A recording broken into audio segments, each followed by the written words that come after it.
Welcome to the Extra Time Podcast, where you'll hear sports stories you might not have heard about from people you might not have heard of. Let's get into this week's show.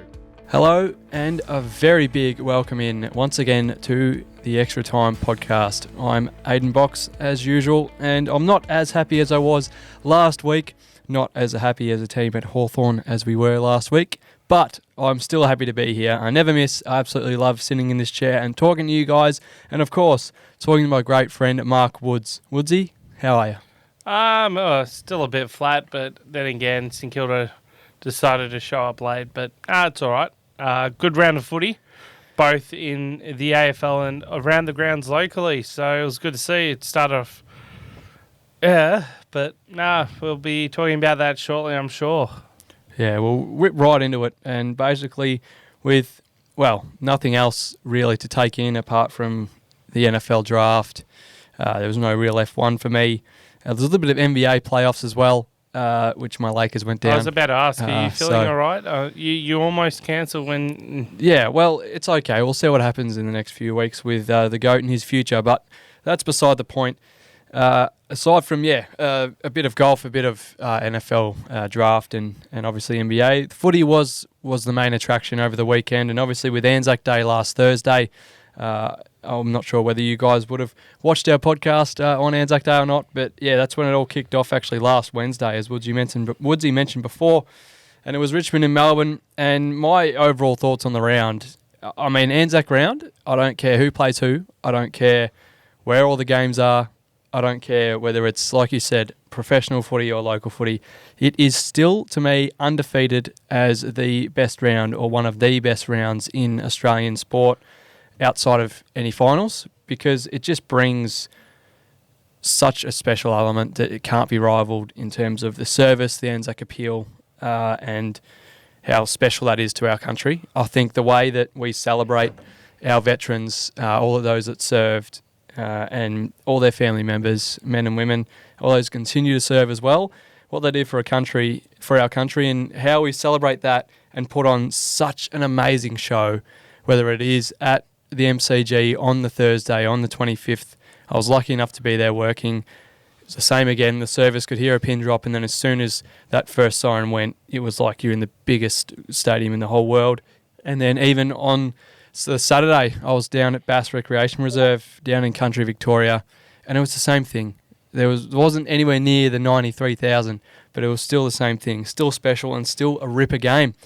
As for the footy itself, the teams, a lot of them who wore Anzac jerseys, which I love, just another piece to it. But the footy itself was amazing as well. After a weekend where we had a lot of blowouts, I still liked it. I was still excited, but didn't have the same buzz after gather round. This last weekend of footy was tremendous. Like, there was a couple big results. Obviously, a 54-point win to the GWS Giants, 57 to Adelaide. But I think even those big results were great games to watch. I was at the Hawthorn game. Hawthorn got completely outplayed. Their season is in tatters. But it was still great to watch Sydney at such a high level. And then on the other end of the tape, Woods, we had some absolute thrillers. Obviously, the draw on Anzac Day, the first one since the very first Collingwood and Essendon Anzac Day game. The 10-point thriller, which you probably won't want me talking about, in Adelaide with the Power and the Saints. 13-point game at the MCG between, it was a heavyweight bout. No more needs to be said there between the Cats and the Blues. 24 points over at Optus between the Dockers and the Bulldogs. And it doesn't sound as close, but that was really close right up to the end. And then the Battle of the Coasts, and West Coast travelled really well and really put up a fight against the Suns. So one of my favourite rounds, and is still undefeated as one of the best on our calendar, if you ask me. I think one of the points that you actually forgot to mention, and I think this photo, apart from being such a great mark, it actually shows, and whether it is AFL or local footy, fans actually show up to Anzac football games. Anzac round, whether it's the local ones. I was at Blackburn v South Croydon, and it was celebrated, but also I use celebrated as a term for people go to it to, I guess, acknowledge and to recognise, to I'm trying to think of the show respect to those that have served. So there are plenty of uses for the word celebrate, and I just wanted to make that clear. It's not like celebrating a birthday, Anzac Day. It's more celebrating, showing respect to those that have served. Obviously, my family, we've got quite a few links. My dad served, so Anzac Day to me is very special, and to see the nation get behind it, and especially, I guess, football being such a thing to bring people together, it's one of those vehicles that you just see every year in this round that it's something special. And yeah, all the things, the results, watching, I think that's another thing, watching the Collingwood-Essendon game after watching a thriller at local level, it was, you could not move. You could not go to the bar because everybody was watching the football. They were just going highs and lows. I had a TV right in front of me, and it's like, yeah, people were sitting backs against the wall under the TV, just watching another TV. It was great. And when that mark happened, oh... And it's not often you get things like this where I think someone, I can't remember where I heard this, it might have been on the radio, but they were saying there was a comment, I think Michael Wilson might have actually posted it himself, a direct message he got, and it was from someone that did not know football. Yeah. And that person's, I think, was daughter, he showed her the video, but he showed her the photo, and she fell in love with photography and AFL, not from the video, which is remarkable in itself. But you said, look at this photo, look at the amount of faces.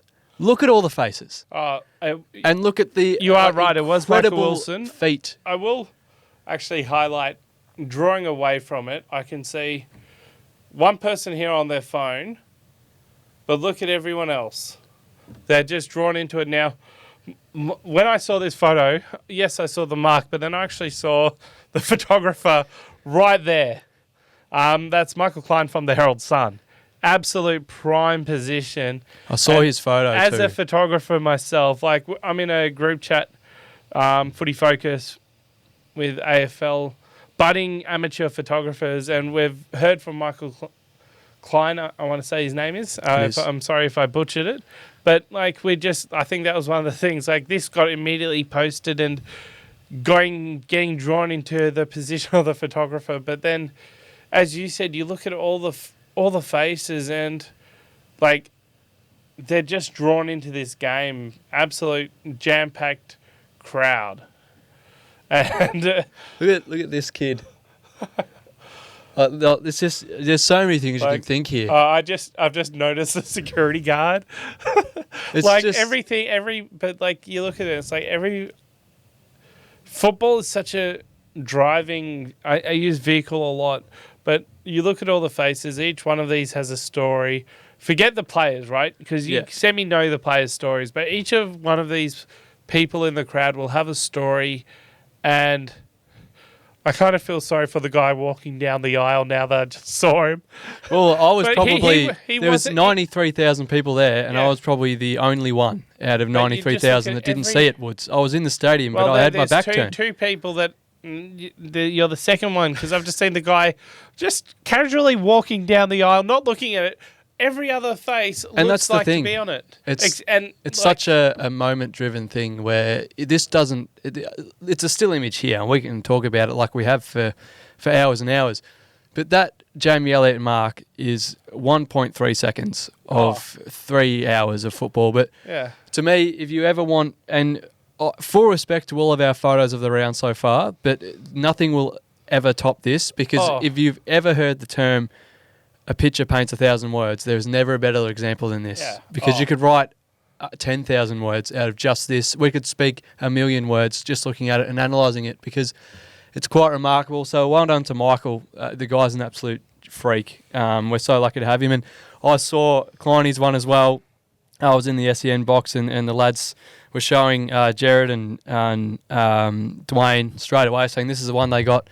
This is the one that Kleiny got. This, and we're waiting for Michael Wilson's. And It's so cool how that happens so instantly. And I remember that they showed Jared, and he was like, "Yeah, wow! Like it's just how amazing is that?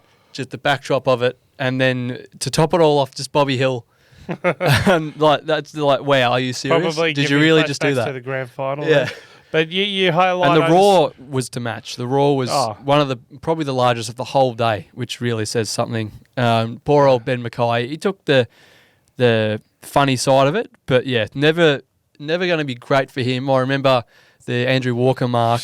I think was that Carlisle? I was going to say it would have been Carlisle. Yeah. And he's always been known as, you're the guy the step ladder. Yeah. And like Jared said in his call, unique name is step ladder, I would say. But yeah, like Jared said in his call, it's going to stand for ages, this photo. And unfortunately, Ben's going to be the one with knees around his head. But that happens, and that's our beautiful game. And I also give a shout out to Klein, to Michael Wilson, all the others. There are just too many to name. I know Dylan from the AFL as well. But you see the laptop there, he would have been straight onto that, just absolutely edit it quickly, get it out there. So it's amazing to see that. I just wanted to give, as you said, it's amazing to see how fast they do it, and having been given insight on how fast they're doing it, and doing it somewhat myself, but not as to the extent. It's always good when you get a good photo and you're like, I've got to edit that straight away. My mind actually went straight to having done taking photos myself a little bit around local footy. Oh man, imagine if you were out of focus or you didn't quite get that one. Like you would be kicking yourself. My mind goes back to last year. So it was... Imagine if you're in Kleini's position and you don't quite have the camera out. Well, it was Northern Bullets versus Sandringham last year. And the Northern Bullets guy, I forget his name, he took an absolute screamer in front of me and I got the shot. But moments before that, I was editing. Yeah. And I've just seen the thing, and you can see it in the vision of me quickly just going, yep, great, I got it. And then quickly edited it and got it out on socials within seconds, because it was just one of those things. I'm like, oh. It's just and sometimes once you've done enough of it, you do feel the moment happening. But this it's completely random. Like DeGoey had the ball on the wing, and he just sent it long like players do 15 times per game. And it's just a random time in the third quarter. The scores are tight, but you're not expecting in 5 minutes. Usually that's when Jamie Elliott takes a hanger. Like, it's impossible to know. It just happened randomly. And that's my favourite thing about when these days, which I love what they do, filming the commentators, when you see a replay of that and they post it on socials and it's just, and DeGoey sends it long. And because no one's expecting it to happen. Like, sure, when the ball goes long, there'll be a pack forming. There's a chance, but every single time you're not going to go, oh yeah, there's going to be a hanger here, because often there isn't. There's just a fist over the boundary line or nothing. But yeah, when that guy's under the ball, number 5 or number 38 for Collingwood, something's probably going to happen. So just remarkable, and well done to everyone involved, commentators, photographers. Jamie, who we probably haven't even mentioned. It's not a bad mark. Everyone else but the mark. I'm not even sure if they give a car away anymore.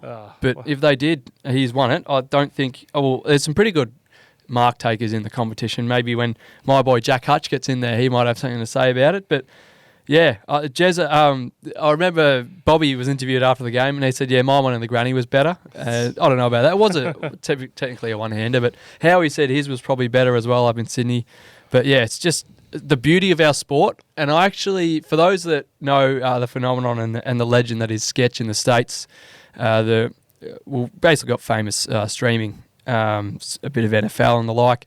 Massive personality over in the States in the sports media department. He was actually asked by the Shepmates, who are big creators in our country. They went over to the NFL draft, and this is going aside a little bit, but they actually showed Sketch this, and he could not believe it. Because as an American, you are just you're not programmed to understand what is going on. Well, watching Americans watch AFL and the highlights, it's always amazing because they're just used to it's so unique. One-way drive of NFL.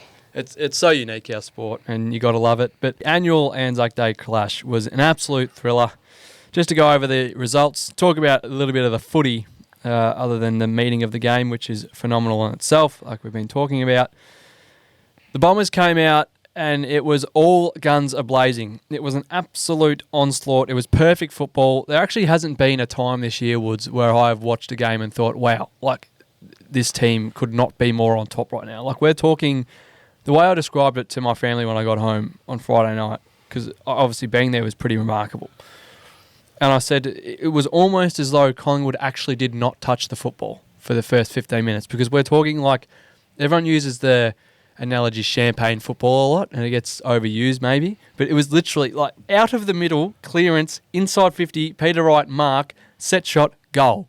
They didn't miss for their first maybe 5 shots. I was, you know me with kicking and football and how simple the game is. I got a little flack for saying that. Anyway, I was in awe. Like, I've never seen in my life Essendon play that well. It was remarkable. And Collingwood just looked like, well, with all due respect, North Melbourne.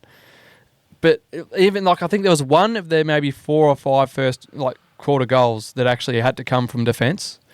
And even then, Collingwood barely really touched it in their forward line. It went straight down the other end. And Jake Stringer kicked a goal from outside 50, from outside the boundary line on the right-hand side. It was a genuine take of the mickey. And then all of a sudden, in the second quarter, it was the dead opposite. And the Collingwood chant was pumping because the Pies came all the way back. And then it was just a genuine fist fight. It was like haymakers either side, and neither team could get a lead of more than about 10 points. And that fourth quarter, 2 goals this way, 2 goals that way, 2 goals this way. Yeah. Langford had a chance to win it. Elliott can take hangers like this, but couldn't take the chest mark diving to his left at the end. That probably would have like put Essendon supporters over the edge, because he kicked a goal after the siren to win a couple of years ago, obviously. But in the end, it ended as it started, locked at the same score. So they get 2 points each, quite a remarkable result. But the night before, in other results, as I was alluding to, probably one of the worst games of football to watch all season to half-time. Richmond and Melbourne just decided they'd kick off one of the best rounds of the season, playing some of the worst football you have seen in years. Richmond's goal kicking was horrendous. The kicking and disposal all around was just horrendous. Turnover city. Wasn't great to watch. Even after the game, Christian Petrarca said, look, I probably would have turned the TV off. Gorney said, I'm not sure if anyone's still watching in his interview. But Melbourne ended up flexing their muscle and actually finding their football again and realising that they are a really good team still. Ran out 43-point winners. The Giants, well, if they're not a genuine flag contender, I don't know what one looks like. Just a track meet. They were waltzing through the middle. Brisbane have some serious issues. I'm not actually sure they can even contend for the 8 playing the way they are, and they didn't even really have anyone out. Like, I don't know what their problem is. It has to be some sort of mental issue. And the Giants, they didn't have Toby, they didn't have Sam Taylor. So you take your 2 best players out of most teams, they struggle. Didn't struggle at all. Darcy Jones, amazing debut. Love the helmet. Love the vibes going on at the Orange team right now. A massive 54-point win in the nation's capital in the Anzac Day blockbuster at night time. I love that. I love how it was in Canberra and all the activations, all the ceremonies and like you said, the celebrations that happened on that day, both in Melbourne and Canberra, were terrific. Then on Friday night, the Saints, as they always do to you, Woods, gave you mega hope, and it was just ripped away at the end. As I said, it's basically the Boxy. They're the Boxy of the AFL. They will rock up late and sometimes not even at all, but most of the time they go, oh, we're actually meant to be playing footy. Oh, we'll actually show up, we'll turn up, we'll start playing. And I'll talk about it a bit later, but yeah, I think it was a game where we should never have been in. That is exactly right, and we will talk about that pretty shortly in Bad Kicking is Bad Football, because it's a great example of it. So make sure you stick around for that. The Crows, well, they inflicted even more pain on the Kangaroos in their first home game down at Bloodstone Arena. Didn't help them. North went down by 57 points. So the Crows just winning what they can, winning what they have to, might still be a chance. A long way to go. And then the heavyweight bout. Horrible time slot. I was only able to catch really the last quarter and a half of this game, but it was awesome. Everything you'd want it to be. And the Cats just continue to win. They have not lost this season, and you can put them out You can say, yep, it's time. Yep. They're too old. They're done. 2022, that's it. That's the end of an era. Selwood's gone now. Oh, we can breathe. No, this football club is one of the best Australia has ever produced. A 13-point win over Carlton at the G2, so it wasn't even at the Cattery. Doesn't matter them. Yep. The Dart kicked 5. Just remarkable. They take the belt. We'll mention that later as well. And then in Freo, another team that really needed a win. Really needed it for their self-confidence, for their self-esteem, and for their mental fortitude. Just realising, look, are we actually able to win games? They got that done. The Bulldogs, if there's ever been a question mark football club, it is the Western Bulldogs. They just couldn't hang on. They're wasting Boxy years. But Caleb Strong and the Dockers got that done by 24 points. They're still exciting to me. They still got a chance, but like the Crows, a long way to go. And then, this is a genuine fortress up on the Gold Coast. I think it worries people. They can't go on the road, but when they're at home, they are phenomenal. West Coast came out and hit them in the mouth. They looked pretty good in the first quarter. But the Suns got the job done by 37 points at home. And then we don't really need to talk about the last one. The Sydney Swans took care of business, took out the trash, and won by 76 points at the MCG over the Hawks that never really fired a shot in that one, thanks to Mabior Chol throwing fists when goals are flying through the big sticks. That's all I'll say about that one. You don't do it, mate. Something else you don't do is kick the ball in a bad way, because that will lose you games of football more often than not. Welcome to Bad Kicking is Bad Football. I'll try and be quick this week, but there's a lot I want to cover because, boy, there's just a lot I want to cover. There's just a lot to talk about. This game is simple, and a lot of the extra time team on Thursday were giving me a bit of stick, saying it's very, very hard. You're just sitting on your couch and being picky. But it's not. It is really not. I know that playing league football, you need to be fit. I was not giving you stick. Just want to put that out there. You understand what I'm talking about. You need to be fit. You need to be really smart. You need to be a big person, or whatever. You need to be a very good footballer. But if you can kick goals, if you can kick the ball at a high efficiency, you'll play more football. In that football, you'll kick more goals, which means you score more. And if you're scoring more, what happens? More often than not, you win. And what's football about? Winning. There you go. I've solved football for Simone and Dav. Make sure you take that in. Either way, first off the rank here is something I saw over the socials in the last few days, and it's Jordan De Goey. And now, take into account here when I talk about this, there's a little line at the bottom there that says Champion Data. So if you're one of those people that don't trust the boffins at Champion Data, maybe look away now. But I just found this interesting, and it fits in with what I'm trying to say with Bad Kicking is Bad Football. He is actually the worst kick in the AFL right now. And that it's on Champion Data's account. So I'm not saying this, Geordie. I think you're a great footballer. I like watching you play football. And he's very exciting. He's won a lot of games for Collingwood over his time. But at the moment, out of a lot of players in the competition, he is ranked the worst. So Champion Data's Daniel Hoyne's revelation surrounding De Goey is add more context to Collingwood's start. So they're 3-3 at the moment, as everyone knows, after their premiership last year. And he hasn't had a great start to his season. So at the moment, so this is Champion Data's 100 times rating system. Jordan De Goey is the 304th rated player in the competition. The worst. It's the worst kick in the competition. So you don't usually associate that with him. I was going to say, a few years ago, he was touted as one of the best. He was one of the most damaging, damaging and most wanted players I can remember. St Kilda and North Melbourne were after him before he signed on and won a premiership with Collingwood. So that's surprising. Exactly. And, he was likened to Dustin Martin when the Tigers were up and about, and he's a very similar player. Break the lines, break tackles, from the midfield, kick goals. But the difference is, I guess, when you watch Martin, he would never turn the ball over. And even if he was under immense pressure from either side in the middle of a pack, he'd always hit the kick, either side. That is something that set him apart. That's why he's got 3 Norm Smith. That's why he took Richmond to the heights they got to. But Champion Data have rated Jordan 304th in the competition this year.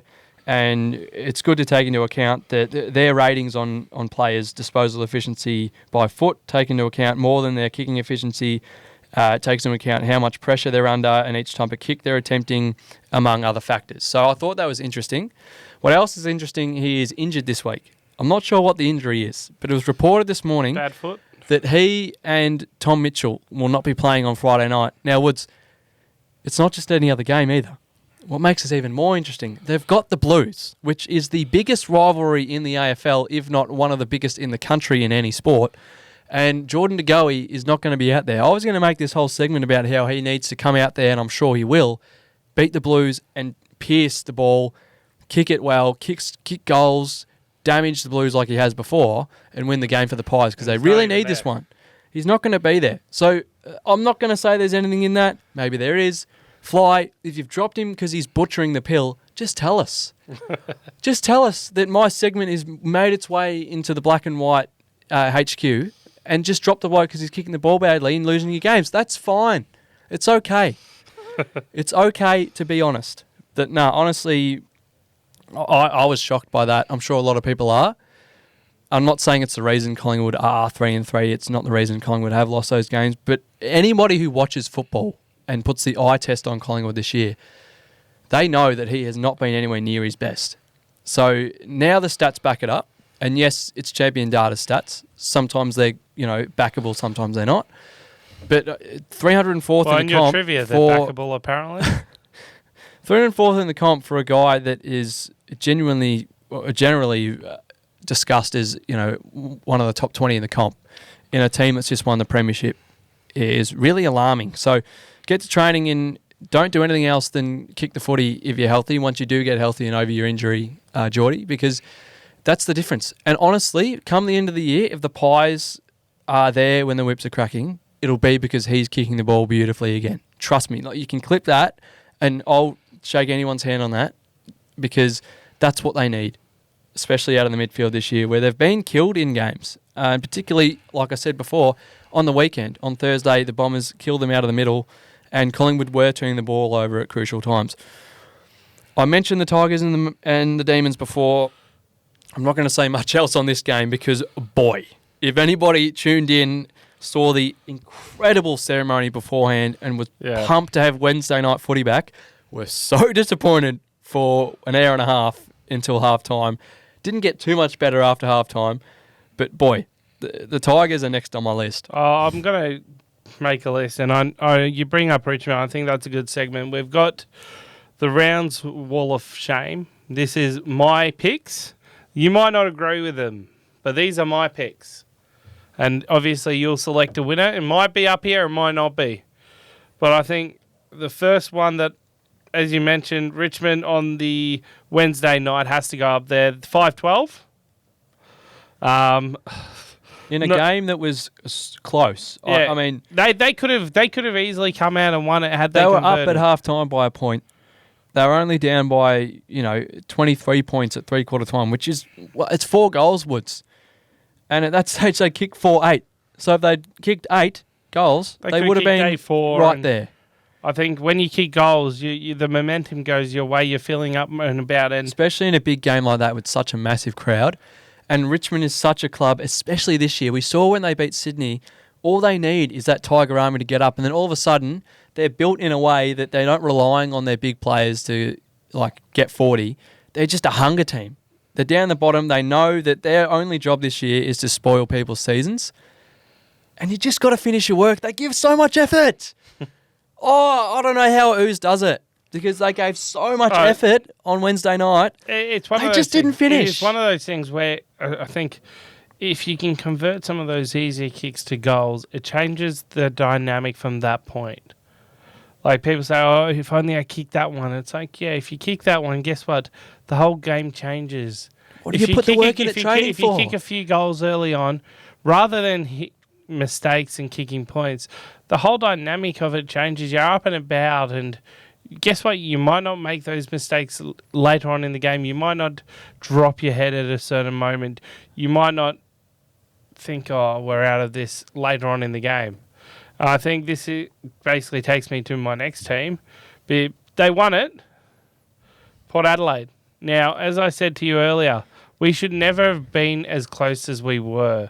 11-16. Not the SEN station. That is their kicking. So, man, I don't know if you'll get a better example of what I've been trying to say for the last bloody month. Yeah. This competition is not easy anymore. The game is simple. Yes, it's not as easy as, all right, we're just a better team, we'll rock up and we'll just win.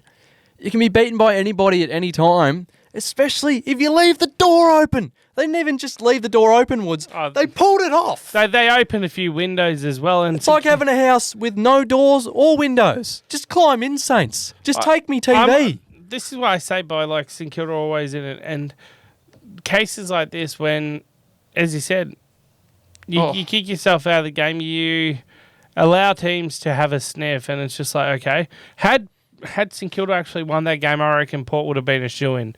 They could have been the only person up there because if it was that bad. They still are. It's just speechless, mate. And I talk for hours. I could talk underwater, and I am speechless. Like, the first thing I said on Friday night, and I was driving home from the city, and I opened the group chat when I got home, and I said, man, I am so happy I listened to that and not watched it, because my TV would have been through the bloody wall. 1-8, and I have no explanation on how much of the football they were winning. It was just Port Adelaide, entry, another miss. It got to a point where the commentators on SEN were laughing. There was a Georgiades goal that I'm pretty sure was as good as straight in front. He missed it for their 8th behind. Another miss, and there was laughter in the commentary box because no one could quite believe it. They are such a better team than the way they're kicking, and it's not even their first offence. They've done it before. I can't wait for this Thursday night, because if they do it again, Adelaide will win. I will guarantee it, because they put on so much pressure, especially late in games. They will take that away from Port, and this is why, Ken. This is why you don't have a premiership, bud. This is why you should have been sacked 3 years ago, mate. Get him to kick the ball in front of the big sticks, mate. Get him to put it through and put games away. Jesus. Now, 27 shots to 17. They had 10 more shots. And yes, you could say, the 10 they missed is their margin that they won by. No, but I agree that they should have been 50. What are their 10 goals up? They should have been 10. What if you're 60 points up? Oh, and by the way, Aaliyah and Connor Rosé, your skipper and your best defender, went down before the fourth quarter basically even started. What if you're 10 goals up there? That does not matter at all. You're not stressed.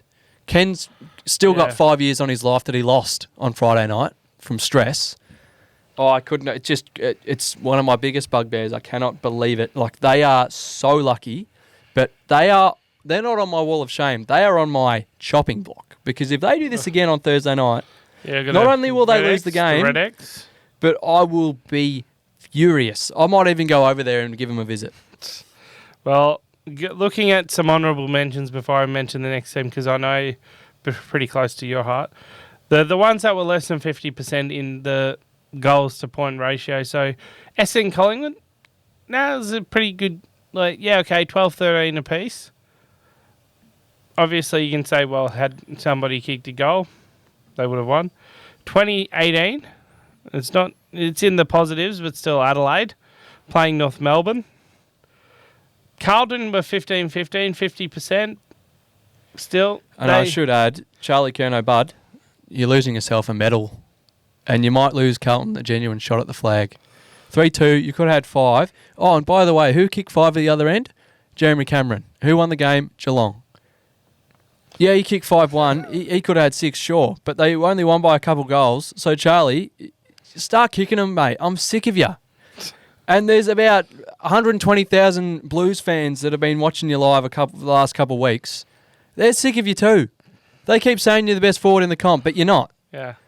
Jesse Hogan doesn't miss. Dart doesn't miss. That game in itself was just going off backing is bad football. They were how many goals down late in the game? They kicked themselves back in the game, so credit to them. But if you don't kick yourselves out of the game, you won't have to kick yourselves back into it, Woods. That's what I'm trying to say. That is very, very true. And the other one that honourable mention, 10-11 Western Bulldogs. Not quite as bad as... Put the third logo up there. We'll discuss it for 30 Hawthorn, seconds. Go on. Oh, boy. You got a minute, okay? Oh, boy. Okay. I want to start this by saying that the Sydney Swans are a really, really good football team. And they will go very, very far this season. And it was never a close contest, and it was never going to be. But some of the decision-making in this game some of the goal kicking when you barely have a bloody chance to kick a goal anyway. It's just mind-boggling. But the worst decision wasn't even really kicking, and I know this goes against everything I've said, but Blake Hardwood kicked a goal from outside 50 at a crucial time. And Marbiol's child decided to belt Sydney's best player, Errol Goulden, and they just allowed it. So that's as good as a missed or not even a shot. 5-12 for the Hawks. They deserve to be up there, and they might just take this week's chocolates in Bad King is Bad Football, because it wasn't so much the 5-12, because a lot of the shots sort of came late, and, you know, they almost won the last quarter. It sort of came at the start, where you were genuinely in this game. 2-2 in the first quarter, 3-6 in the second quarter, and the Swans by that time were 10-6, game over. Like, you're no good anyway, so maybe if you kick straight, you might actually steal some things. Anyway, I've got nothing more to say. That's probably a minute and a half. I'm done with them. Sorry. Yes, I was there. Yes, I was with Noah. And I almost became a Swans fan. It was that bad watching Marbior and everyone play. You were... I'm just going to break it out that you were sitting in the Sydney cheer squad, if I'm not mistaken. Yeah, I said Fish, I want to go to the footy with you. And I said, I'm already going. I'm like, all right, how can you get me a ticket? And he's like, I only got you a seat in the cheer squad. I'm like, all right, I'll go in the cheer squad. I just wanted to be there and watch footy. I couldn't care less where I sit. I will say, I'm not a cheer squad guy. I'm definitely not a cheer squad guy. I think those days especially when you're in the Oppo cheer squad in the Oppo gear. The Oppo cheer squad's a lot different than being in your own cheer squad. I do love the Swans though. My man, the Lizard, let me down. He was playing some really bad football, and Fish will probably laugh with me here because the bloke did not hit a kick until the fourth quarter, and by the way, he had 30 disposals. He did not hit a body. Even when he was pumping it up the line, he missed. About 6 turnovers for the Lizard. You never see that. So maybe I've just got to stop watching him live. By the fourth quarter, he was all right, but I went to see him. Like, he's one of the players I go to the football to watch, and he let me down. So he has to take his place on this segment as well. But yeah, the Hawks were up there, but I'm actually going to give the award to Port Adelaide because you just can't, please don't do it again. I'm going to blow my gasket. Seriously. Well, Port Adelaide we will have next week. We're going to have the year wall of shame. Each week we're going to have some candidates. They're a better team than that. You might have different ones, but those are the three that I saw that are the wall of shame. I also had both Collingwood and Essendon on there because we'll basically Langford at the end. Yeah. It's bread and butter. You kick the goal, you win the game. Collingwood at the start, do you argue? Where they couldn't hit, the door of a barn. So they're both just watching it, and this isn't shots for goal as much. This is just the sort of kicks that they were trying to execute, which was bad decisions. Just mix executing. I haven't seen Collingwood mis-execute like that. Pressure wasn't actually that bad in the first half. No, second half. The second half, the pressure shot. I think I'm talking about that first half when the occasion of both teams had the game set up for them. So in the first quarter, the game was set up for Essendon to win by 12 goals. And then they started butchering the footy in the second quarter, let Collingwood back in. Okay. So in the second quarter, Collingwood had come all the way back, and it was set up for them to do what they did all last year and just roll over the top of someone after they had hope. And they couldn't do that either. Yes, there was pressure at the end of the game, and yes, that kick from Langford isn't one of the easier ones. Yeah. He wasn't straight in front, but still, the bloke he kicked 4 to that point in the game. So he lost himself, his team the game, he lost himself an Anzac medal. But, I've never been in that situation, so I'm not going to... But I had them on there. Like, you look at those type of games, it's the occasion pressure. They paid hundreds of thousands of dollars, Woods, to kick goals. That's all I'm going to say. It's a bigger occasion. Yeah, well, so what? Yeah. No, I think if it's your job, you do it. I gave Essendon Collingwood a pass based on the fact... No pass for me. Based on the fact that it's the occasion, the pressure... And especially the ending, it's like on that high. You got 90,000, 100,000. Like I could say, okay, going back in history, 09 grand final. Oh shit, we should have kicked some easy goals and I'll let them off because the occasion. Like you can argue that, and I'll go. You're probably right, but in these circumstances, it's like there were other teams, a lot more other teams that were deserving. These three. I'm not going all the teams that kick 50% or more goals and behinds. I'm just going the ones that stand out to me when I look at it. Yeah, well, I'll grab. Yeah, I'll throw in Richmond and Melbourne in there. I've got Collingwood and Essendon because at times the kicking was the only thing that was really stopping both teams throughout that first half from really running away with the game. And I'm grateful for it in a way because it made the game close, sure, made the occasion bigger, but they're the ones I had on there. But Port Adelaide take the cake. But I need to mention this. West Coast, the West Coast Eagles. They've flown from one side of a continent to the other. They don't have their prize number 1 draft pick, and that's a different conversation. 12 goals, 13. Oh, baby! Hold on. Oh, baby! Stop. Stop right there, mate. You want to repeat what you just said? I think you might have made a mistake. We'll rewind this tape. 12 goals, 3. Woods, I was too excited. 12 goals, 3. You never see that, mate. Did you say 12 goals, 13? Don't worry about it, mate. Look at this. Look at this. Look at this on the other side of the continent. Against a good team that doesn't lose at home. 5 minutes to go. They were well in that game. And that is why. 12-3. Remarkable. Even Jack Darling, who I said retired, kicked 2 goals straight. Watermania kicked another 4. Good for a retired man. Jamie Cricks. Look at this. Your only misses were from Yo and Petrocelli. You can both take a holiday. No, I'm kidding. Did those two kick a goal? Oh, they did. Okay, so they're let off 12-3. Well done. I'm so proud. And people were saying, give them some priority picks. They need help. They don't need any help. Everyone should be... They learn. Everyone can learn off this team. Eagles are the team that actually genuinely scare me because of... They can play. 12-3. Give them a couple of years. Give them a couple of years and Hall of Fame. We should have a Hall of Fame as well. But that's bad kicking is bad football. West Coast are in the good books. Good kicking, brilliant football. Oh, baby. Hall of Fame at the moment as well. I'm way happier now. We won't talk about all the other teams. We'll just talk about West Coast. They've made me happy. So while I'm happy, we're going to go into my Boy of the Week, my favourite segment on the show. And this week, I just couldn't pick.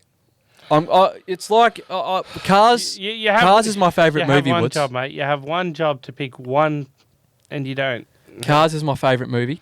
So if anyone ever asks what Aidan Box's favourite movie, it's Cars, Disney Cars, Lightning McQueen, the GOAT.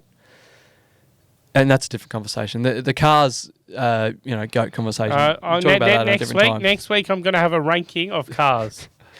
But one of the favourite scenes, one of the best scenes in that movie is the 3-way tie. So that's what we've got in Boxy's Boy of the Week this week. A bit of a Cars reference, a bit of a Cars-themed Boy of the Week.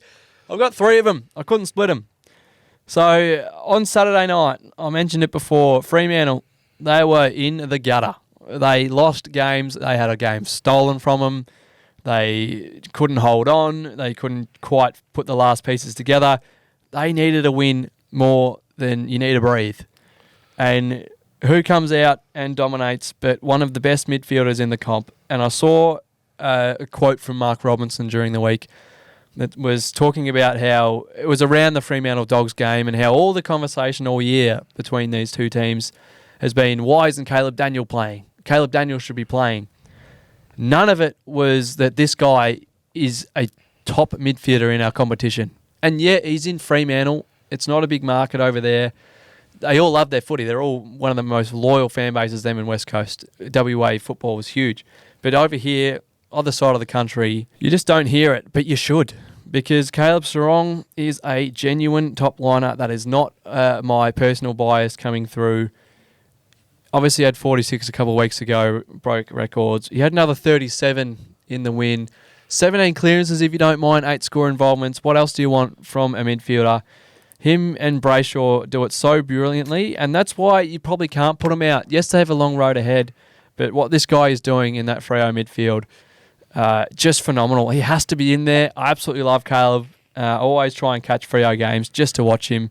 A great fella and an even better footballer. Such a much-needed win, and the Dogs gave them everything. And by the way, he did this against the best player in the comp, allegedly, in Marcus Bontempelli. So he's up there. He can be like my Lightning McQueen, say. Next up is the Dart, and you got to watch this guy's YouTube. You just got to follow this guy because he is one of the genuine superstars on off field of our competition. He is a personality, and he is the best player in our competition, if you ask me. 5 goals in what so many people are calling a genuine finals preview, And the way it is going on the ladder, it genuinely might be a qualifying or prelim or grand final preview. A red-hot Carlton side that was looking pretty good, not too many injuries left. Walsh back to his scintillating form.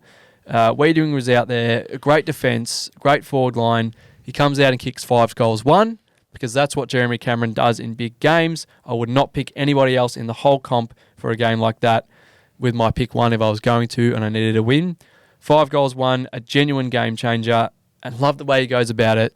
And he was just chilling, laughing with his daughter and coach in the rooms after the game. And then he probably went back to Geelong onto the farm, onto the quad bike, and, just ran rampant. Because that's what the bloke does. He's a genuine champion.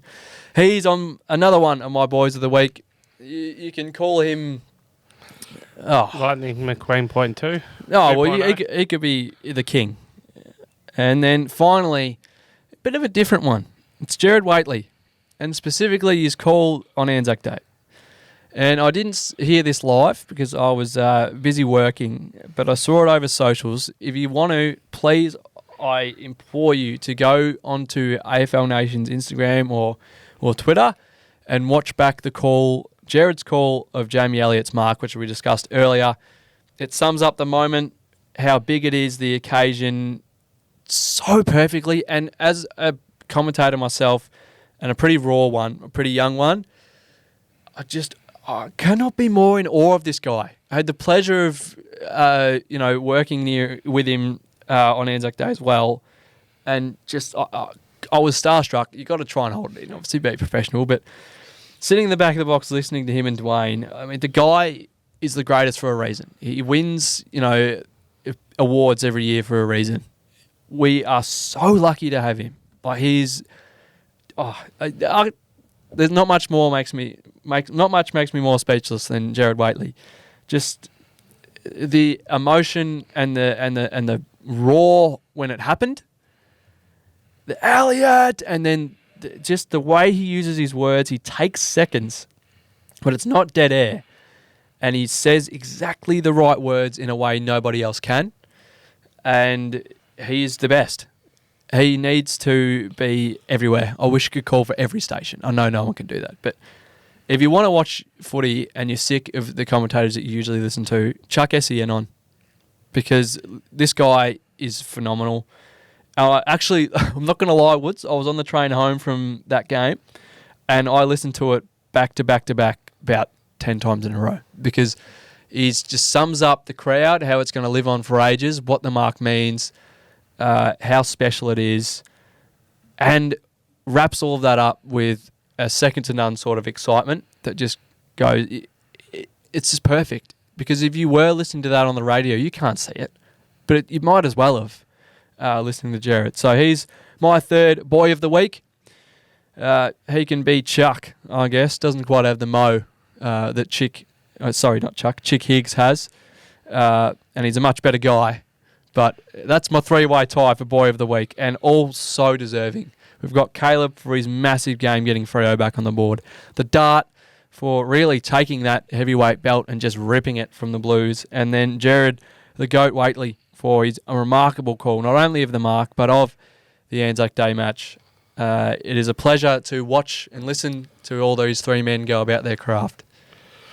Oh, it is, and he's been doing it for so long, and he's always...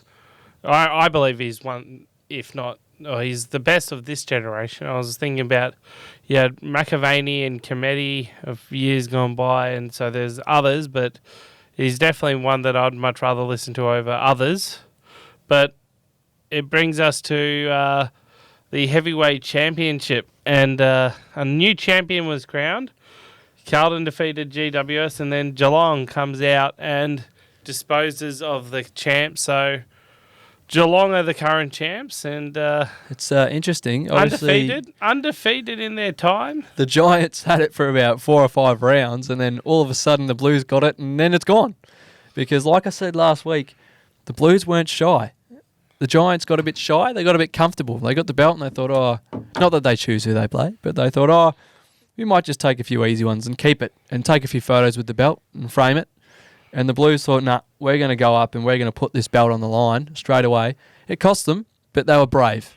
And they were a real like a champion in every sense of the word isn't afraid to show why they are the champion. Unfortunately, they were met their match on the weekend. But what a great game. And this Geelong side, I mean, it's just built by young guys. Dangerfield hasn't needed to carry the weight. Yeah, Hawkins true. hasn't needed to carry the weight. Hawkins has had multiple games this year where he's barely touched the pill. And as you've said in one of the trivias, I think that's been the highlight of this team, actually, that there is no standout player from a game that's had over 30 disposals. They've all carried the load. I mean, Jeremy Cameron had 27 the other week. Cam Guthrie, shout out to you, Cam, one of my answers who had not played a game, but he came back. And his brother 27. just quietly, Zach, having his best season, but a really, really consistent and great season from the back line up through the midfield as well. But Tanner Brune, Jack Bowes, Brian Myers, like Ollie Dempsey, I really love. It's just, I don't know how they do it. It annoys me, Woods. A team deserve to be awful for once. They're just never awful. They do, but you got to respect it, though. We're looking ahead for Geelong. Their next 4 weeks, if they are able to win each of them and keep the title, they've got Melbourne this week. So that's the main one, right? If they win that game, they've got Port Adelaide at GMHBA, but still Port Adelaide. That's all right. Port don't kick straight. They'll be fine. Then they've got Gold Coast in Darwin. So you don't like Gold Coast when they travel. So we'll see how they go there. And then this is the one I'm excited for. If Geelong can go undefeated for 11 rounds, they face GWS and GMHBA. So I'm penciling it in right now that that's their next main game. I could be wrong. I'm going to pen them to be 10-0. And we go into that game, and it's going to be another one where GWS just might claim that title once again. They just might. They have the chance. Of course, the Cats, well, they're doing exactly what Carlton did, and they're thinking, well, we got the belt, and now we've got to defend it, and we're going to defend it against good opposition, which is exactly what the Demons are. That'll be on Saturday night footy this weekend at the AFL Heavyweight Champion bout. But just going back, obviously, our game of the round, Woods, I think it's no dispute that it is the Anzac Day clash, the draw. I think the Saints and the Power was a heart stopper, which is, like I said last week, but exactly what you want on a Friday night. Yes and no, you want to be engaged till the end. And Carlton and Geelong as well. I got to argue there. I think Carlton and Geelong I'd rank above Port Adelaide and St Kilda, because Port Adelaide and St Kilda was awful at the start. It was awful. It was hard to watch. It was that the Geelong-Carlton game. Carlton were out of it. They were 6 goals down. And I think they kicked 5 in a row and got themselves back in it. And hopefully this can. I was working and I was watching it, and you could hear the commentary saying people have already left. Yada yada yada. It's like Blues Carlton fans had already left, and then they're kicking goals. And reportedly they're trying to get back in. There might have been a queue of Carlton fans. They did run out Richmond of time Station. a little bit, but like I said, Woods. If you don't kick yourselves out of it... Geelong kicked a goal late, and that's what put the sealer on it. If you don't kick yourselves out of it, you don't have to worry about kicking yourselves back into it. Now, and Port Adelaide, if you kick a team back into it, you deserve to lose. Well, I like why not put it away? Either way, that game, though both of those games were frantic, but nothing was quite as frantic as the whole of the traditional Anzac Day clash. So Collingwood and Essendon, as everyone wanted it to be, was the clear game of the round there. But I like your statement of kicking yourself out of it. It's hard to get yourself back in it, which I think is a perfect segue on who can win the flag. Is there anybody that's kicked themselves out? This is me? This is yours? Put 2 X's on Hawthorn, please. I wish I could. They'll be blanked out. Throw them in North out. Oh man, I really didn't think I'd turn on them like this. But are you adding to it? Am I adding to it?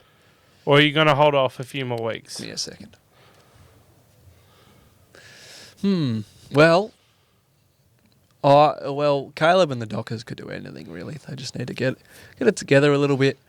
What do we got here? The Suns. Well, basically, if they don't win an away game in their next 2 trips, they might as well have an X. But I'll keep them out on the board at the moment. The Dogs. I mean, man, has anybody got any answers here? Seriously, like. I'd be like, I don't even like you're wasting Marcus Bontempelli's prime. Just get rid of him. Him and Liver, just come to Hawthorn or something. I know we're bad, but at least you're going to know that. Go somewhere where you know what's going to happen. I don't know. No, I think I'm going to keep it the way it is this week, Woods. I think Brisbane are the ones that might be next on my block. The Saints, boy.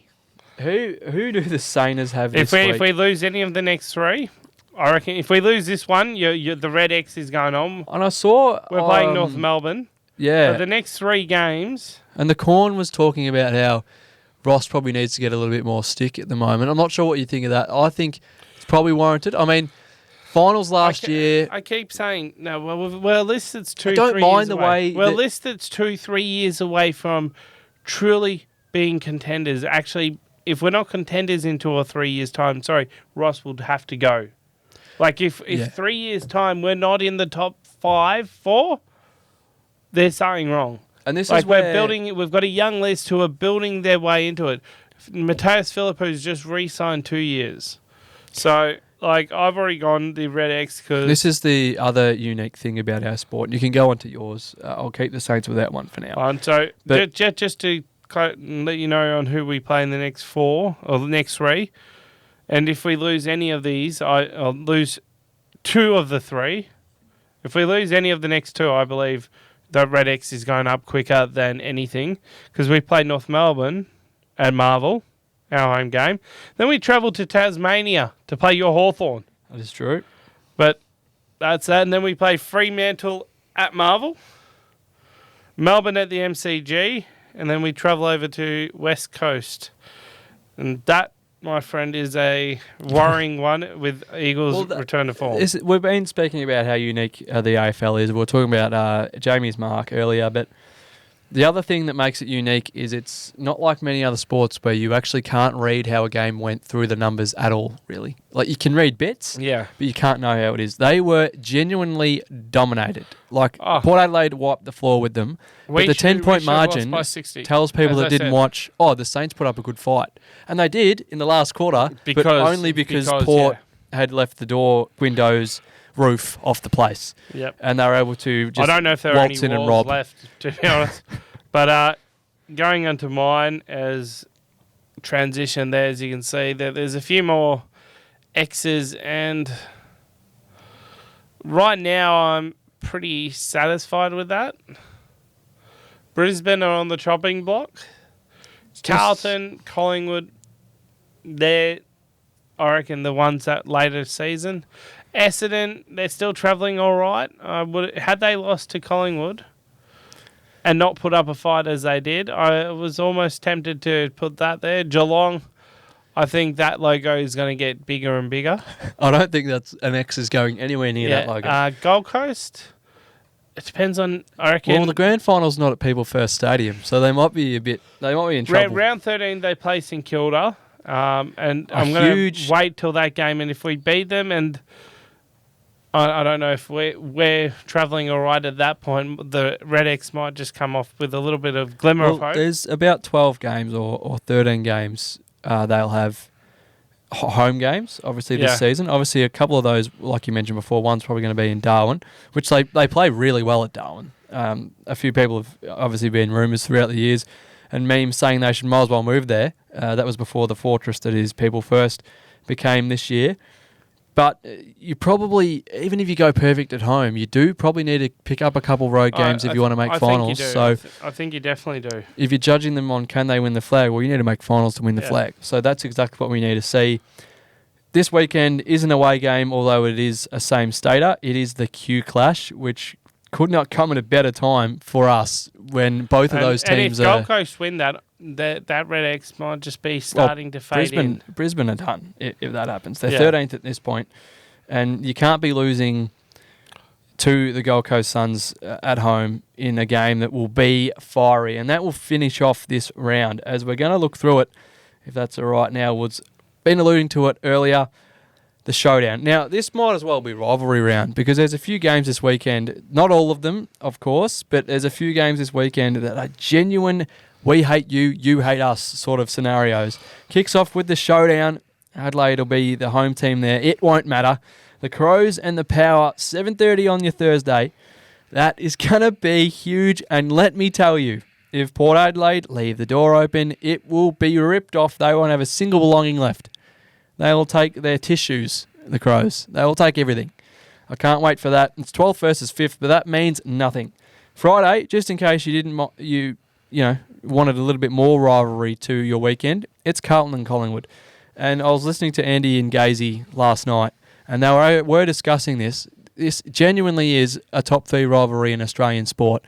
I think they put Origin, the rugby league Origin, probably the first. I'd say but Queensland versus New South Wales definitely number Carlton 1. And Collingwood goes pretty close. What was the other one? Did they say? No, they didn't give a top 3. I think they were just asking. Yeah, first of all, in Australian football, I'm trying to think. Back in the day, it would have been Victoria versus South Australia. Yeah. Back in the day of proper state of origin. It's definitely the number 1 rivalry. I think Carlton Collingwood is definitely in the AFL football Aussie rules rivalry. A few that were mentioned is obviously all the interstaters where it's team versus team. All the other states that have 2 teams, they're probably going to grow. They're probably going to get better. Gold Coast, if they remain, a finals contender, that Q Clash is going to be great. Obviously, the Sydney one this year is going to be huge. The Derby and the Showdown, but nothing comes close to Carlton Collingwood. I was going to say Carlton Collingwood's definitely number 1. Port Adelaide would be number 2. West Coast Freo number 3. But those Essendon had a few with a number of teams. The old Kennett curse was okay, but nothing stands the test. Hawthorn is definitely up there as well.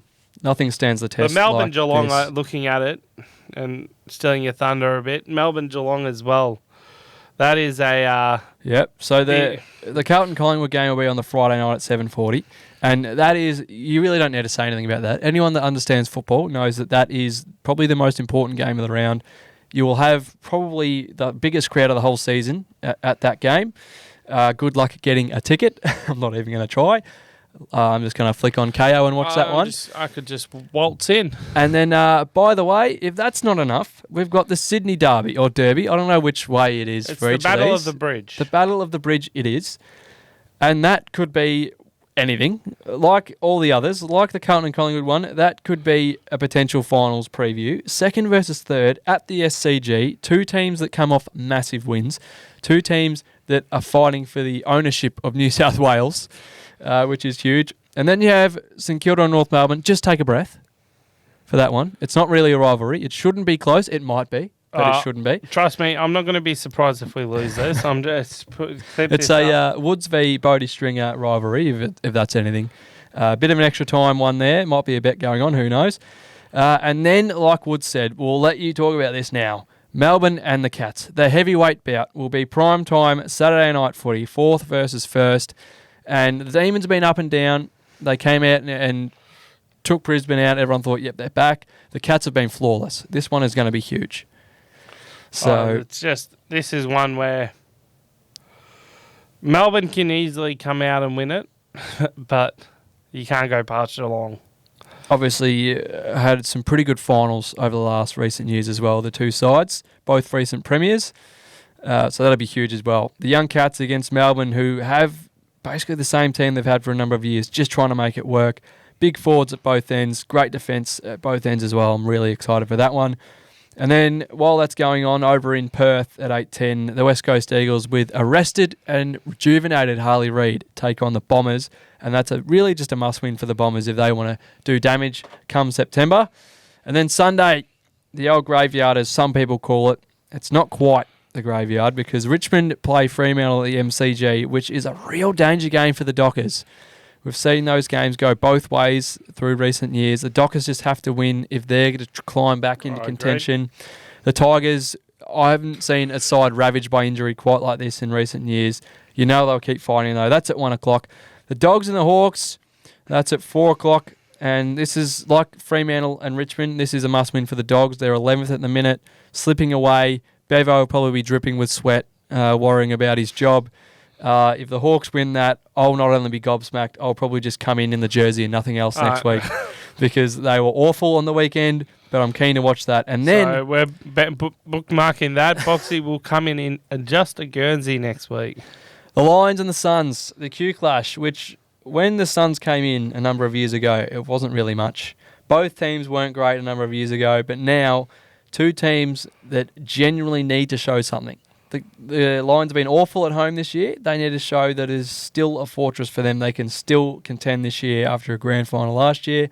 There's no hangover about it. There's nothing wrong. And the Suns, they need to win something outside of People First Stadium, and Dimmer will have them fired up. So I can't wait. That's actually at 7:10 on a Sunday night. They've still got to travel, just an hour, but they still have to travel.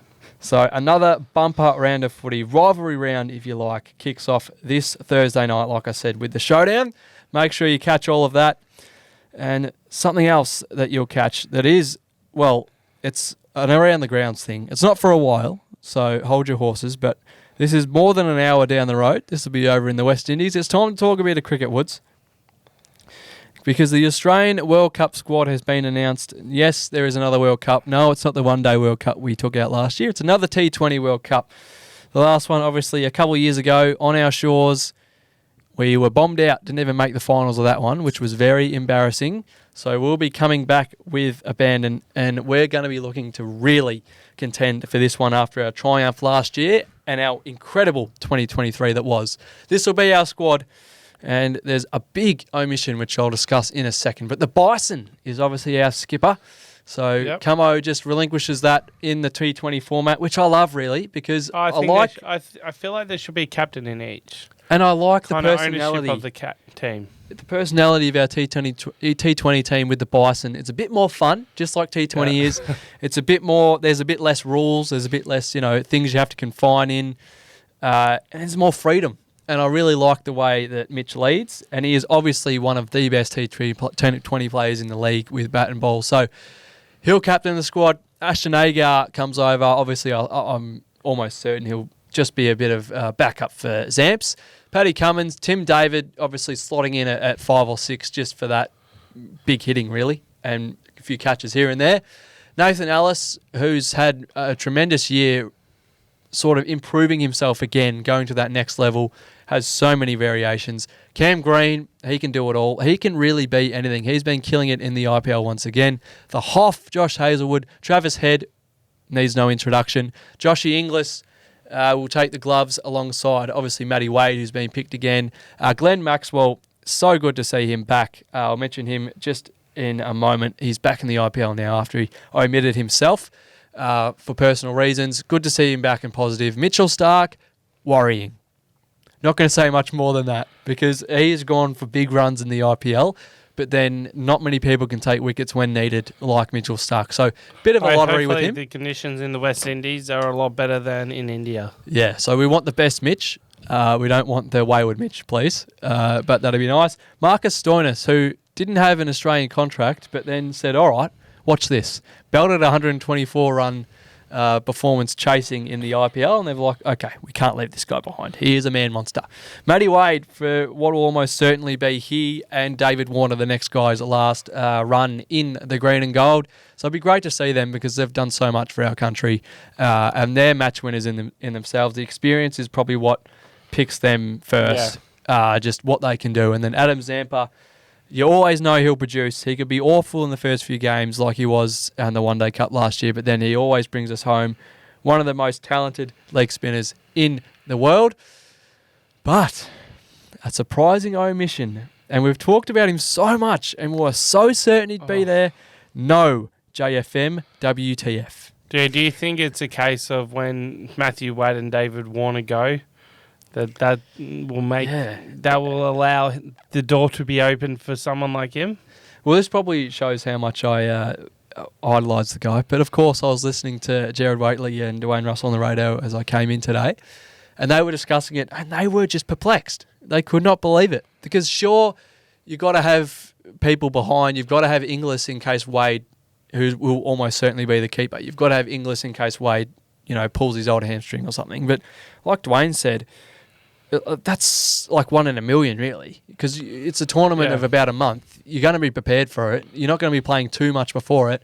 Matthew Wade's probably not going to get injured, and I don't want to come and say that and then put the moz on him. But touch wood and all that. Yeah, but the guy is just beasting everything. The series in Australia came out. They debuted him. not many people hit the ball cleaner. It's like watching a young Glenn Maxwell. Like, it's just Glenn Maxwell, but a younger guy. Just pick him, and Jared put it perfectly. I can't say it much better than him. And, of course, he said, pick Jake Fraser-McGurk, open with him. If it doesn't work, you play Warner. But take him over there.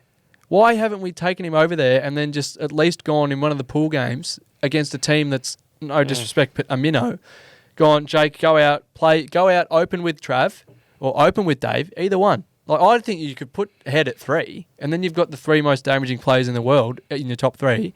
If it doesn't work, then you just go back to normal and what you're going to do anyway. But why isn't he there? Why isn't he there getting experience with the best cricketers in the world at the height, one of the best tournaments in the world? And like I said on a previous episode, I love Australia these days and how they went about it in New Zealand in the recent series back in Feb, where they basically said, we're just going to go hell for leather to open this innings. If we end up being 2 for 3 after 2 overs, then that's cricket. We've still got, David down the line who can, do anything. We've got Maxwell. We've got Stoinis. Like, we're deep. Wade can even come out and make 50 if you want it. We've got people down there that can pitch in and bat time. But then the other flip side of that is if you go out with Jake Fraser-McGurk, he can make 50 in 15 balls, and then all of a sudden we're none for 50, 1 for 50. Game entirely. And instead of the team going, all right, we're well on top here, they're like, oh, who do we bowl here? Because Jake Fraser-McGurk's on 50, Travis Head's on 30, and they've still got Wade, Warner down the line. So I couldn't believe it. Yeah, he's a young guy, and yeah, he's going to play for Australia for probably 10, 15 years once he gets in. And he will, I'm almost certain, succeed Warner and Wade when they leave. But it's just a big miss for me. Big miss. Hopefully he keeps dominating. Who do you take out, though? That's the problem. Like, you look at that, and that's a pretty solid... I think the conversation once Wade and Warner goes... I think the conversation was, why do we have wicketkeeper help? So maybe Inglis. But, I mean, he was crucial in that World Cup, one-day World Cup last year. So it's a great call. I don't know who you would take out. And obviously they went with a bit of a continuation of that one-day success because this team is very, very similar to that. And maybe there's that chemistry there. But, in a game like cricket, I think it's more of a form thing, but that's my opinion. No Jake Fraser-McGurk. Maybe his form will keep going before then because the World Cup's not for a month or two. So you never know. But it will be David Warner's last ride, Matthew Wade's last ride. It'll be in the West Indies. Some games, yes, will be in the US. I've seen those stadiums. It's very, very interesting, very dry looking. It will be very interesting. But hopefully we can give that a real run. And we've got, as you see, the Bison here, and we've got some photos as well. New kits too, Woods, and it's really cool, the graphic that Cricket.com.au posted on Instagram, going through the T20 World Cup jerseys over the years. And the Bison looking stunning there at the beach. Is that at Summer Bay over on the left there? Down home and away territory, maybe? No, not sure. I don't know. I wouldn't watch. I'm more of a Neighbours guy. Fair enough. No, he's looking good, the Bison. I love it. It looks clean. Trying to see which one was my favourite one. I can remember, 07 just takes me back to like the Bracken era. Yeah, Nathan Bracken. Look-alike of me, some have said. Some have said. Don't have the locks anymore. Used to. Back when I started cricket, I used to. Trust me. Oh, the 08, 09, 08 and 9 and 10 one, sorry. So the graphic there. I wasn't a massive fan of when we went black. I'd rather the yellows and the greens standing out. But no, I believe the way they should do it is even the gold in 09 and 10, it just never sat well with me. Australia should be canary yellow and green. Yeah. So when we went to the black, it was, I agree we shouldn't have done. They were good, but I like it once we went back 23. Here. Yeah, it was good. It's like you can actually see that I love the one-day kits and they went back to the yellow. Yeah. That was the proper era. I don't have a photo, but New Zealand's kit. Oh, New Zealand's kit is absolutely mint. And it's a bit of a baby blue sort of number. I'll see if we can get onto that photo. But while that's happening, I mentioned it before, Glenn Maxwell, a couple of weeks ago, you would have heard us discussing how he pulled himself out of the IPL. He wasn't happy with his performance. He'd made basically just 30 runs at about 4 or 5 digs, and 27 of them came in one of them. So wasn't doing too well, made the really mature and really brave decision to say, look, I'm not producing what I want to produce. I'm going to pull myself out, which is, I really respect that because it's worked so well for him. We saw, obviously, last year in the World Cup when he was injured. He wasn't feeling great after that broken leg. He just took that time to get better, and then he was easily the best player in the tournament. So I'm not saying that's going to happen again. I'm not saying it's his secret formula, but I am saying it was. I was just so happy when I saw him back in the IPL. He took a wicket, and of course the wicket was thanks to an absolute screamer by Big Cam Green, and just the celebration of Glenn Maxwell for that wicket just showed to me that not only is he back, but emotionally he's found his love again for the game, and he's just so grateful for it because all the times you listen to him, and he's interviewed a lot because of how good of a cricketer he is, but he's actually a phenomenal guy, and he's someone that, people mention the dinner table game all the time. I'd definitely have him on my table because he'd love to just talk not only about cricket but life with him because he has been through a lot and he's been up through some pretty big highs in the sport of cricket around the world. But he's also, a very mature guy and he's such an important person to the green and gold. So it's great to see Glenn back taking wickets, celebrating hard in the IPL. Hopefully we can see a similar thing in the World Cup, but most importantly, we love seeing Glenn back in form and back enjoying his cricket. We do, and just to get the New Zealand top, if you look at the TV now, there you go. Unreal. The teal, it's going to be of Port Adelaide. It's going to be so good to see them come second again in that. No, I'm kidding. That's a bit of a dig, but we love the Kiwis, and even though we sort of dominated them over the summer in the short form series, they're going to be very, very hard to beat in the World Cup as well. And it's just so cool. They do it so well. So clean. Very, very clean. And I can't wait to see the others. Paying homage to their history as well. I think it's similar to a kit from the 90s, potentially. But yeah, we'll see all those in action in the beautiful shores of the West Indies and America. Something else that I want to talk about that happened in America, in the United States of America, was something I mentioned off the top. As we go into Aussies around the grounds, the NFL draft happened last Friday, Saturday and Sunday in Detroit, Michigan, and it was absolutely packed, Woods. I tuned in on Friday morning. I actually planned my whole day around it because I'm an avid fantasy football player, and I didn't even have a rookie pick till the third round in my dynasty draft. But you got to watch, you got to pay attention because it's a sport I endure and I absolutely love. I wanted to see what happened. I was hoping for a bit more drama. Not too much drama happened outside of potentially the Falcons picking Michael Penix when they didn't need a quarterback, which was weird. Threw the whole draft off, which was pretty cool. But other than that, not too much happened in terms of out of the ordinary. But they got well over 270,000 people in downtown Detroit, which broke a record for the draft. There's no chance people at the back of that. There was no seating or tiering. So I don't know how people at the back of that were seeing what was going on. But anyway, a record. Detroit were amazing. And most importantly, for us at Extra Time, tell me all about it, Boxy. The boys from our shores. So we've talked about him a lot. My weekly wonder, like my Boxy's Boy of the Week back in our AFL segment is a three-way tie once again. I've got three weekly wonders for you. I got another King Weathers, Chick Higgs and Lightning McQueen for you. The first is Tory Taylor, who's a regular on this segment. He was the best punter in America last season in college for Iowa.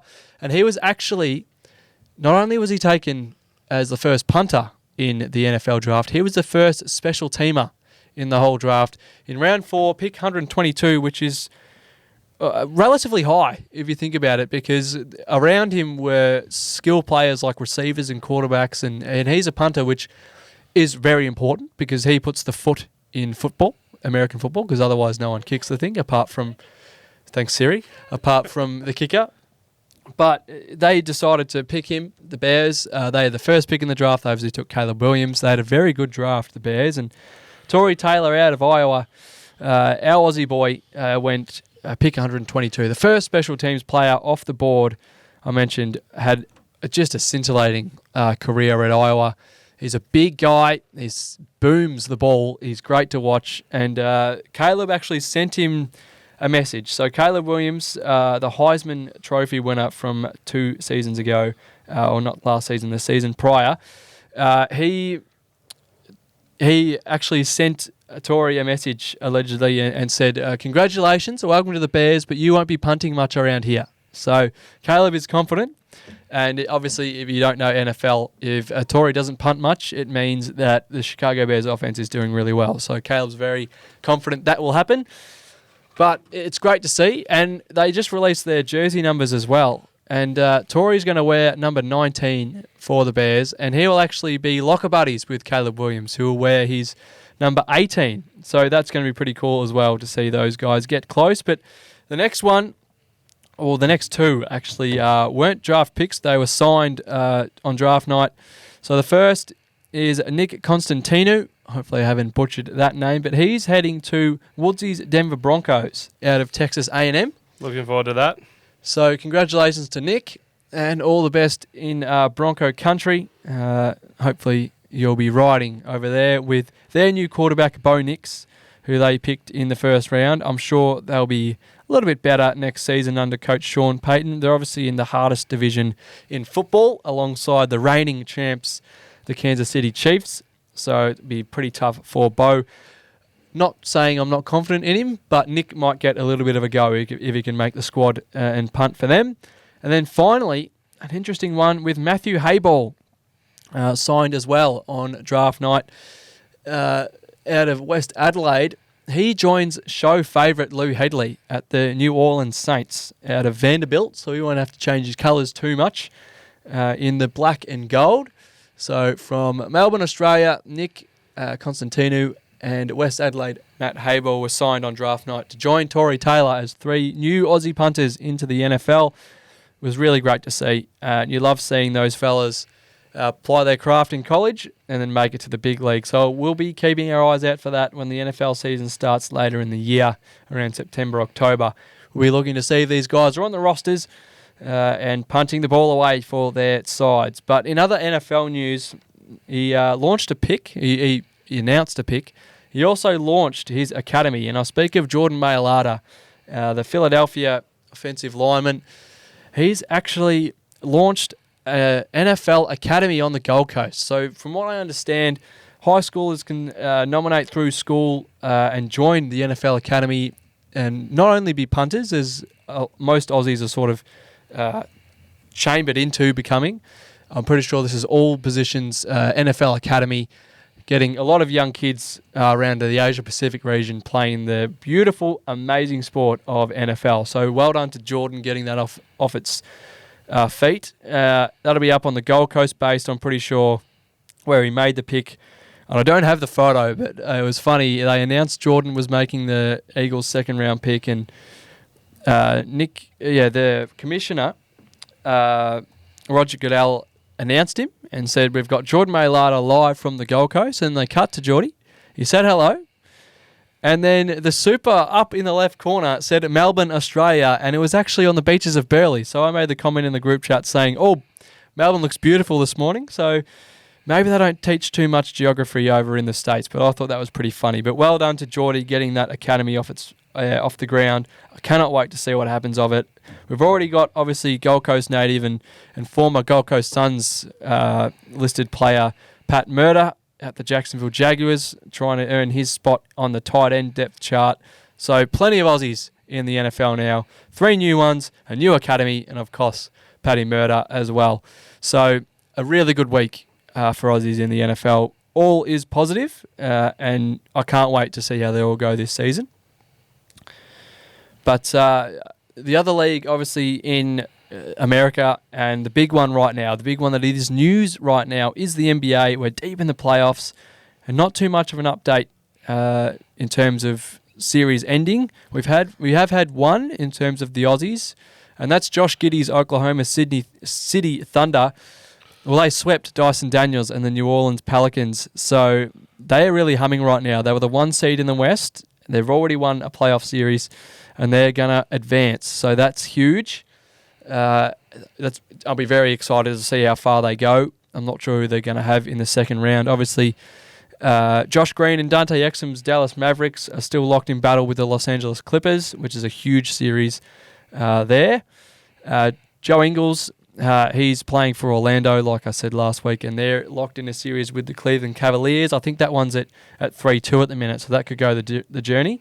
In fact, well, it probably will go the journey if it's at 3-2. What am I saying? And Patty Mills and the Miami Heat were able to steal a game from the heavily favoured Boston Celtics, but I think they're as good as done. They were undermanned without their superstar Jimmy Butler, and that Celtics team is something to be feared of. So they're 3-1 down, unless they do a LeBron. I don't think he's going to advance. Patty Mills, he's not seeing too much of the court either, but you never know. But they're the Aussies left. Obviously Dyson's out, but make sure you keep an eye on Josh Giddey and that Thunder squad. They can make things happen. But also on the shores of the United States, in Miami, actually, as I speak of the Heat, will be the Miami Grand Prix. The F1 is back this weekend. Danny Rick still looking for those first points of the season. Lots of news around Adrian Newey, Red Bull and the like, as there has been all season. Oscar's on a great streak as well, the Brighton boy. And horrible times. So we had a few weeks where it was sort of on the nice side of the world, all the races, over in Australia, China and Japan. This one's in Miami. So there's a sprint race again, but that'll be at 2 or 3 a.m. over the weekend. And the actual main race will be on Monday morning at 6. So I can't wait to get up for that, and which is usually not the most exciting race. But the Miami Grand Prix will be this weekend. I can't wait to see what happens there. Hopefully Danny can get some points, Oscar can contend again, and my boy Maxi Verstappen can take another W as they race around Hard Rock Stadium and all the fake sort of marinas and celebrities and whatever else they got round there. It's an interesting one, Woods, one of the 3 they now have over in the States. But yeah, more F1 this weekend. You'll hear how that goes next week. I'll either be happy or sad, and you'll be able to tell why when I come in next week. Something back on our shores, though, and around the grounds, and we speak of it because an Aussie team got the W. The Live Golf was over in Adelaide over the weekend, and I didn't catch too much of it. Extra Time Zone, Slow-Mo Scargetta and Simone Werner were over there. Lucky them, yeah. Yeah, very lucky. And they took it all in. They were able to go behind the scenes as well, I think, which is just an awesome opportunity. Sure they loved it. But the All-Aussie team won. The Rippers, I think they're named. They are the Ripper GC. Ripper GC. Led by the one and only Cam Smith. No, not the rugby player. The superstar golfer. And his teammates Mark Leishman, Lucas Herbert and Matt Jones took out the win, the All-Aussie team on Aussie soil. And there was a massive crowd too. A lot of people doing their... They actually won a second playoff hole, sorry. So they actually won it against the South African-based team, Stingers GC. And the individual who won the individual event was Brendan Steele. That's all I can tell you about it. If you want to know more about that, there will be a Live-specific article, a bit of a rundown written up by none other than Slow-Mo Scargetta. So make sure you check out that on our website. Head to the Extra Time website or just head through the links in all of our bios. Check that one out. He'll be giving all the details, I'm sure. He's probably tapping away right now getting that one finished, talking about how good Smitty and the boys were. But he was there, so take his word for it. Make sure you check out his article on our website. But I love how we've put this in. Make sure you not only catch the AFL over the weekend, catch the NRL, because our hometown Storm Woods are having a tremendous season. Obviously, that just remarkable game-winning try a number of weeks ago by Zave Coates, who's just playing out of his skin right now. But the one and only Cam Munster plays his 200th this week, and he is just a genuine superstar. And not only a genuine superstar, but a lovable guy and an entertaining guy. Like the Dart for me, or like Dusty, as some have said. He's just a beloved Storm superstar. Joins the 200 club. So congratulations to Munster. He's just been everything that Melbourne Storm is over the years. He epitomises them. And, we wish him all the best. Hopefully the boys can get it done for him, and hopefully he might be able to get himself over the line as well. But I genuinely love watching that fella. Trying to see how many of them I can actually name. Testing yourself. Huh? Yeah, I was testing just yourself doing a real little, quick. little test. I think I can name 5. Obviously, you got Munster up the top, Smith, Cronk, and Slater. Then the only other one I can name is Ryan Hoffman. It's a very, very prestigious club, and he's a there very, are very deserved member. nine players there that are all legends of the club, and good luck to him and good luck to the Melbourne Storm. But I think good segue now to the local footy and local wonders, and it's my turn to pick some. I might have gone to a game, and I think these are the 2 local wonders. I can't split them if you actually look at the ranking points. Caden McDonald and Connor Rogers from the Wattle Park Animals. Both of these photos I took, so I just wanted to... Bit of a plug there. Yeah, Mark bit Woods of a Media. bit of plug. Mwoods_media on Instagram. But 20 disposals, 12 scoring involvements, 8 goals, 166 ranking points. And then Connor Rogers on the wings, 36 disposals, 9 inside 50, 6 marks, 147. Not as good as Prime Train last week, but I think these 2 linked up well and got the victory for the Wattle Park Animals. And you know why? They're both in the long sleeves. Absolutely love to see it, mate. That's what footy's about. If you're not donning the sleeves, you're not doing it right. But love to see that. I want to give a quick shout out to a second cousin of mine. We are related. Mum's cousin's son, Alexander Taru. He played for Victoria and the Young Guns on the weekend. Obviously, there was no Coates League around our region on the weekend, but Alex was down there. He's a star. And for Gippsland Power a couple of weeks ago, he took about 12 marks.